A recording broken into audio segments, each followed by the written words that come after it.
그때 나온 말이 이 새끼들은 술이나 마약 때문에 단체로 뒤지지 않는 한 무조건 최고가 된다. 하지만 이 앨범은 이상하게 팔리지를 않았습니다.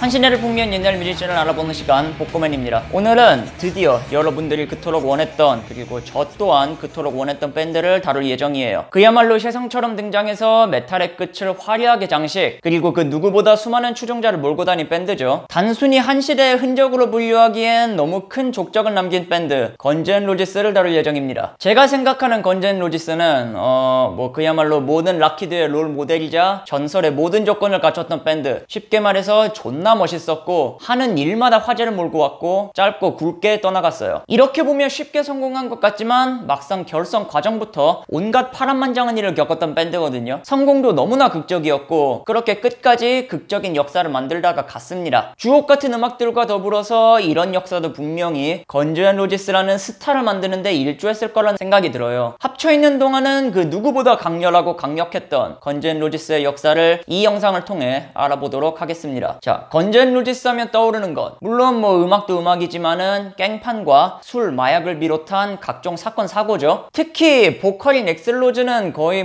개망난이의 상징이잖아요. 5명 모두 순탄하다고는 할 수 없는 어린 시절을 보냈는데 그 중에서도 엑슬의 어린 시절은 거의 모든 인간의 불행을 모아놓은 집합체와도 같았습니다. 일단 엑슬이 나왔을 때 어머니 나이가 16살밖에 안 됐고 아버지 나이는 고작 20살이었죠. 또 상습적으로 비행을 일삼는 사람이었다는 얘기도 있는데 출산도 과속이었고 얼마 지나지 않아서 이혼까지 하게 돼요. 아빠가 엑스를 납치해오고 어머니는 또 엑스를 되찾아오고 이런 일들이 모두 눈 깜짝할 새 일어났습니다. 엑스는 그래서 17살 때까지 자기 아빠가 따로 있다는 사실도 몰랐죠. 자기 기억에는 새아빠와의 기억밖에 없는 거예요. 그렇다면 엑스이 기억하는 새아빠의 모습은 뭘까? 맨날 사람 쳐 때리면서 교회는 가라고 그러는 좀 어딘가 이상한 병신. 그러니까 이 사람도 겁나게 이상한 사람이에요. 항상 여자 보기를 돌같이 하라고 교육하고 그런 보수적인 사람이었는데 근데 또 막상 지는 자기 아들, 딸 성추행하고 그랬으니까 삶이 아주 모순덩어리였던 사람이었다고 보시면 될 것 같습니다. 엑슬의 입장에서 그 경박한 락앤롤은 아주 꿈도 못 꿨을 환경인데 실제로 엑슬은 친구들이 헤드폰 끼고 스테레오 사운드를 즐길 때 아무것도 갖고 있는 게 없었대요. 공부도 꽤 했다고 하지만 흥미가 없어서 수시로 경찰서를 들락날락하는 비행 청소년의 삶을 택합니다. 술 취해서 난동 부리고 폭력 사태를 일으키고 결국 경찰은 엑슬을 상습범으로 찍어버리죠. 기소하겠다니까 쫓기듯이 LA로 이사. 사실 개양아치 선에서 끝난 게 다행일 정도로 삶이 아주 기구한 그런 사람이었어요. 그래서 엑슬은 LA에서 새 삶을 시작하는데 이곳에는 먼저 건너갔던 고딩 친구 이지 스트래들린이 있었습니다. 고등학교 졸업하자마자 일찌감치 건너가서 음악을 하고 있던 친구죠. 이렇게 엑슬은 이지와 함께 할리우드 로즈라는 밴드를 결성하고 본격적인 음악 생활을 시작하게 되는 거예요. 이때 둘의 모습을 보면 이지가 먼저 있던 그 짬밥으로 사람들을 꼬셔오고 그 다음에 엑슬이 그 또라이 같은 보컬로 그 사람들을 매료시키는 형식이었던 것 같아요. 당시 만나는 사람마다 엑슬한테 이런 보컬이 다 있냐고 그랬다니까 거의 컬처 쇼크와도 같은 보컬이었죠. 처음엔 성가래 출신답게 매끄러운 목소리였는데 본인이 점점 쇳소리를 섞어가더니 결국 마지막에는 독보적인 보컬이 되었거든요. 당연한 말이지만 엑슬한테는 이게 신의 한 수였습니다. 이게 처음 들으면 그냥 소음 같고 쇳소리 같은데 막상 불러보면은 엑슬만큼 할 수 있는 사람은 아무도 없어요. AC/DC와 함께 모창하기 가장 힘든 밴드 투탑 아닐까 저는 그렇게 생각하고 엑슬은 심지어 이 목소리 거의 6옥타브 되는 음을 찍죠. 다만 단점이라면 이게 바로 목을 말려 죽이는 창법이었다는 거. 엑슬은 전성기에 무조건 불태워야 하는 보컬이었습니다. 그리고 결국 3명의 파트너를 더 데려오면서 그 케미스트리를 폭발시키게 되는 거죠. 자, 할리우드 로즈가 LA 건즈랑 합쳐져서 건즈 앤 로지스가 된 건 유명한 얘기인데 막상 건즈의 주도자였던 트레이시 건즈가 나가면서 사실상 로즈만 남는 밴드가 돼요. 그리고 트레이시 건즈의 자리를 메꾸게 되는 게 바로 기타리스트 슬래시. 역시 부모님의 이혼으로 불안정한 유년기를 보내다가 기타로 위로를 얻은 그런 케이스입니다. 그리고 결국 엑슬처럼 학교를 때려치고 정글 같은 밴드씬에 투신. 이런 면에서 엑슬과 어느 정도 공통점이 보이죠. 또 하나의 공통점이라면 바로 둘 다 한 장르로 묶기에는 너무 다채로운 면모를 갖고 있었다는 것. 엑슬은 합창단을 하면서 피아노를 배웠고 슬래시는 자기 기타는 기본적으로 블루스 기타리스트에게 엄청난 영향을 받았다고 말했거든요.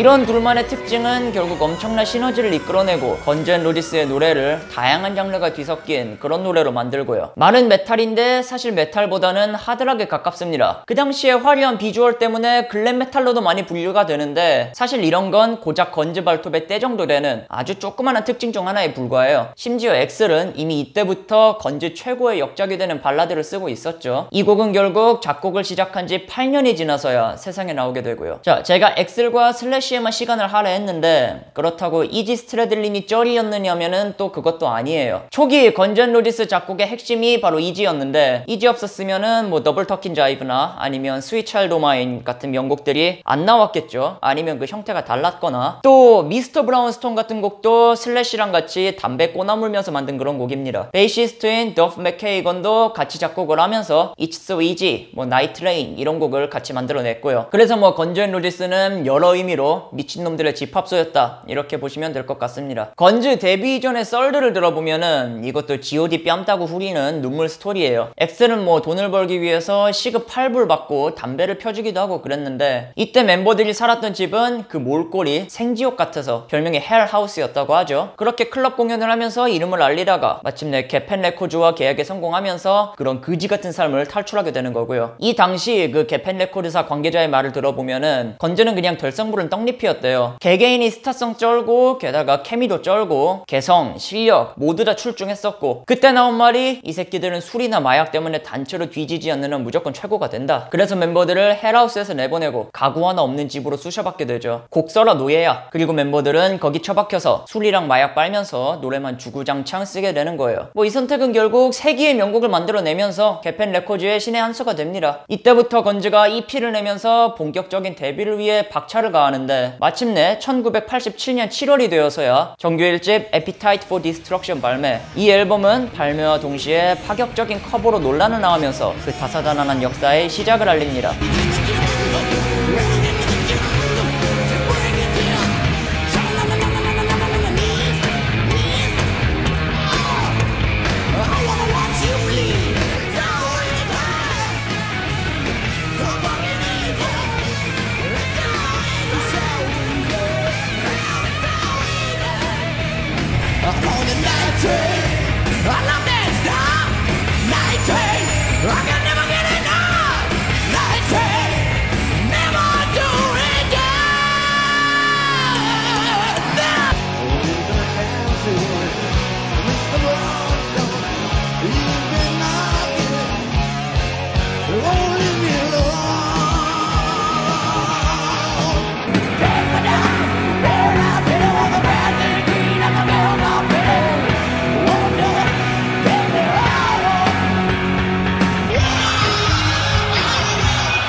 무명 시절 써온 모든 노래를 몇 번씩 다듬어서 내놓은 명작이에요. 엑셀이 낯선 도시를 발견했을 때 심정을 담은 웰컴 투 더 정글이 그 포문을 열죠. 이후의 트랙 또한 멤버들의 정글 같은 생활상을 그대로 녹여냈습니다. 마약 얘기를 다룬 미스터 브라운스톤, 슬래시의 실친인 미셸의 이야기를 다룬 마이 미셸. 여기선 뭐 가사 첫머리부터 아주 강렬하죠. 너네 아빠는 포르노 업계에서 일하고 너희 엄마는 주변에 없다. 그리고 심지어 로켓 퀸이란 곡에서는 아예 쿵떡 소리까지 삽입을 해놨고 뭐 보통 건즈 앤 로지스가 저도 같이 묻기도 하고 일반적으로 다른 메탈 밴드와 함께 묶이긴 하는데 사실 다른 순진한 팝 메탈과는 그 노선 자체가 매우 다른 앨범이었다고 보시면 돼요. 흔히들 하드락의 메탈, 블루스, 뭐 펑크가 모두 결합된 앨범이라고들 하시는데 이거는 멤버들의 음악 취향이 모두 다른 게 한 몫을 했죠. 여기에 엑셀의 목소리까지 합쳐지니까 거의 광기에 가까운 앨범이 된 거예요. 이 앨범의 완성도는 뭐 당연히 말할 필요도 없습니다. 역대 명반 순위를 꼽을 때마다 무조건 들어가는 앨범이거든요. 저 또한 무인도의 앨범 10개만 들고 갈 수 있다고 하면은 하나는 무조건 이걸로 넣을 생각이니까 이거는 제 인생에서도 제일 좋아하는 앨범 중 하나고 개펜 레코드 관계자들도 이 앨범을 처음 들을 때는 아 이거 개쩐다면서 기대로 가득했대요. 누가 봐도 좋은 퀄리티의 앨범인데 하지만 이 앨범은 이상하게 팔리지를 않았습니다. 바로 TV랑 라디오가 건즈 노래를 안 내보냈기 때문에. 특히 MTV 같은 경우는 이런 개망나니 양아치 밴드 노래 안 내볼 테니까 그런 줄 알아라. 딱 봐도 마약을 조장하지 않느냐. 보컬이 뱀 춤추고 신음소리를 내고 앉아있고 있고 뭐 저속해서 어떻게 트냐. 그러니까 뭐 내 눈에 흙이 들어가도 이건 안 틀어준다는 말이 나온 거예요. 첫 7달간 판매량이 고작 20만 장. 무조건 떠야 하는 앨범이었는데 적자는 계속 쌓입니다. 그래서 레코드사로 다 포기하고 앨범을 이제 그냥 던져버리려고 하는데 건지의 재능을 알아봤던 간부 톰 주토트라는 사람이 현해탄에 몸을 던지는 심정으로 그걸 가로막아요. 제발 내 말 한 번만 들어봐라. 너네들은 지금 지구 최고 밴드가 될 애들의 운명을 가로막고 있는 거다. 이 앨범은 TV만 나오면 무조건 뜨는 앨범이니까 어떻게든 TV만 나오게 할 순 없겠냐. 그래서 개펜 레코즈가 마지막이라는 심정으로 MTV와 사활을 건 방송 협상을 하게 되고, 그렇게 협상 끝에 단 한 번의 방송 허가가 나요. 그 시간은 뉴욕 시간 월요일 새벽 4시. 사실상 협상은 실패하다 같은 거였죠. 자, 새벽 방송이 여파가 있어봤자 무슨 여파가 있다고. 그렇게 MTV의 일요일이 지나갑니다. 그런데 톰이 월요일에 잠에서 일어나니까 전화기에 불이 붙은 거예요. 세상이 건즈 앤 로지스를 알아버리고 바로 그때부터 건즈 앤 로지스의 뒤늦은 질주가